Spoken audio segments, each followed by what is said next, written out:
Good afternoon, Steve. First of all, can you just take us through, from your perspective, your last 24, 48 hours that's led to you being sat in the hot seat talking to us now? Yeah, it feels like about 72 hours, if I'm honest. Just at home yesterday morning, I had my daughter and my granddaughter with me, looking forward to taking her out for a ride on her bike and playing a game of frustration.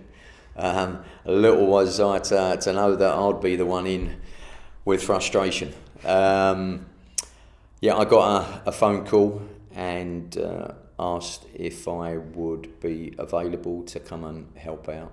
And of course, when that opportunity comes, then, that was, I didn't need anyone, I didn't need to think about it, it was absolutely yes. So, quick change of clothes and quick wash, jumped in the car, got some petrol, drove down the motorway, got tested, and then in the building and away we went. Talking tactics, me, Craig, Mike Dodds and Stuart English, looking towards the game, what our thoughts were, what the ideas on formation and shape, what we needed to change, if we needed to change and where. That took us up till, I think I left here last night about, what time was it about? It was about 7:45 I left here. Got in at 8:55 because would you believe the A38 was shut. Got in with 5 minutes to spare before a Zoom, and then jumped straight on a Zoom to talk tactics and that with the staff. I think we finished about 10:45. So it was a real full-on day, but I'm not complaining in that. I'm just, that's the level of the kind of quality of the people that's in this football club, that we want to do it properly, and we're not going to just leave the building early if it's not done. We wanted to make sure. Obviously, it's made it a little bit harder with COVID and the fact that we have to do things on Zoom and that, and we can't be too close with one another. But we managed to get through them barriers and was happy coming into today with what we had planned and prepared. Can you just shed a light on what your remit is then? Am I right in saying that you're only looking ahead to Sunday as we sit here? Absolutely, yeah, just looking ahead to Sunday. Got stuff planned beyond that, only for the fact that if it's not to be us and it's someone else coming in, we wouldn't want them to come in and think that we hadn't done anything to prepare for the next game and beyond that. So we've been busy planning and preparing for that as well, but by no means are we assuming that we'll be in charge. Mm-hmm. So we've got the Stoke game and really looking forward to that. You're obviously joined by Craig Gardner, who's still very much in the infancy of his coaching career. How will that dynamic work in your minds, the two of you working together? Yeah, it's great because, there's stuff in there. I look at Craig, I look at myself, the zest, the enthusiasm and desire to learn. I think with Craig in particular, I've worked with a few ex-players over the years who have come in coaching and then they disappeared. They're not wanting to do the hard yards, but Craig is very eager to learn, and he's humble enough to seek opinions, and if we correct him and that, he's more than happy to be corrected because he just wants to learn. So it's great to be able to work with someone like that, and it's good because we can bounce off one another. He certainly keeps you on his toes. He's a live wire. You've been at the club for 14 years now, Spoons. You're very much part of the furniture here at the football club. And because you know what's required here at Blues and the supporters, what they demand as well, will that help you, do you think, in the coming days and at least in some... Yeah, I think so. I think, if you can identify with the people who you're putting on the show for, so to speak.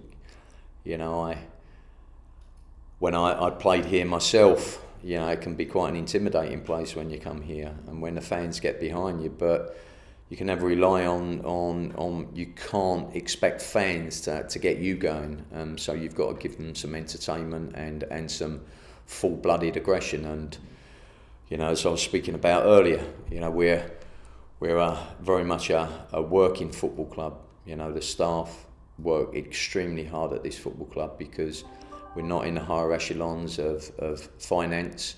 So everything that we get through this door, we have to work.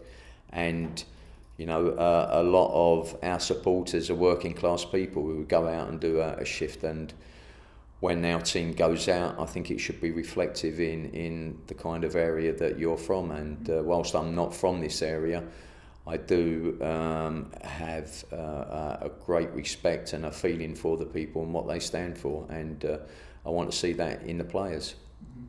Whenever a manager leaves a club and results have been as they are, you often hear whoever takes the next game prioritise lifting the mood and instilling some confidence into the group. Having had your first day to work with the players today, has that been a priority of yours, just to bring a bit of energy and fun back into the players? Yeah, it has been, because, let's be real, if they were winning, confidence would be high, and if they were winning, I wouldn't be sitting here. So there's obviously things that go hand in hand, and that's one of them. Confidence is fragile, but looking at their performance levels today and that, I think they're buoyed and they're looking for a fresh challenge, and we've made them known what's at stake. Look, this is 4 games, and we need to get back to what we was doing pre-coronavirus and grinding results out and at the same time trying to improve the level of performance. You'll know that the goals conceded column has taken a bit of a bashing over recent weeks. Is it something that needs urgent attention in your mind? Yeah, obviously. Yeah, you can't keep conceding goals and expect to win games. You can't outscore teams all the time. That was blatantly obvious to everyone, and we've done 1 or 2 things, but we haven't been in situ long enough to impose too much on them, because it's just not conceivable for players to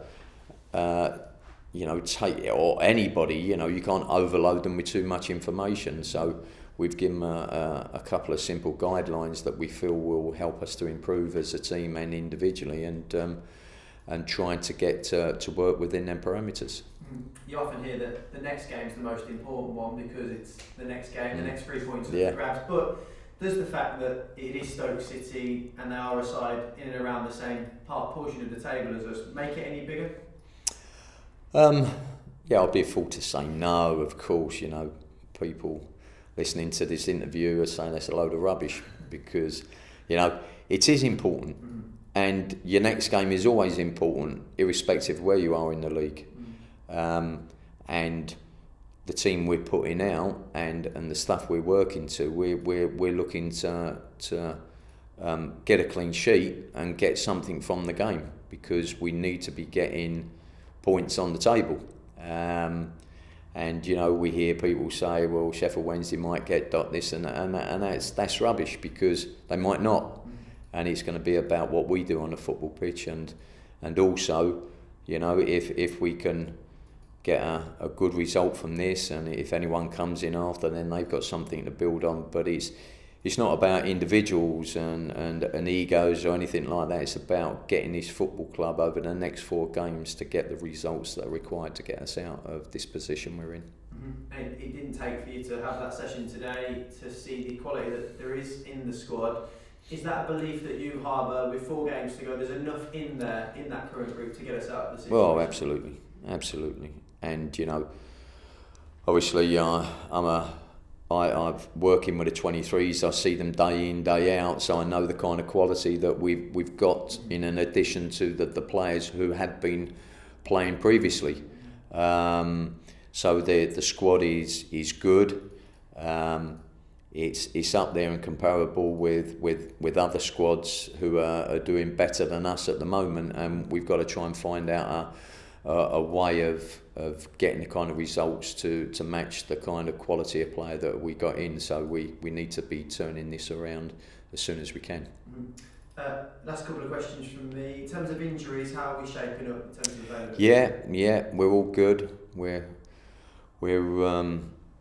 There's it's a full squad to pick from. Cool. So yeah, it's positive.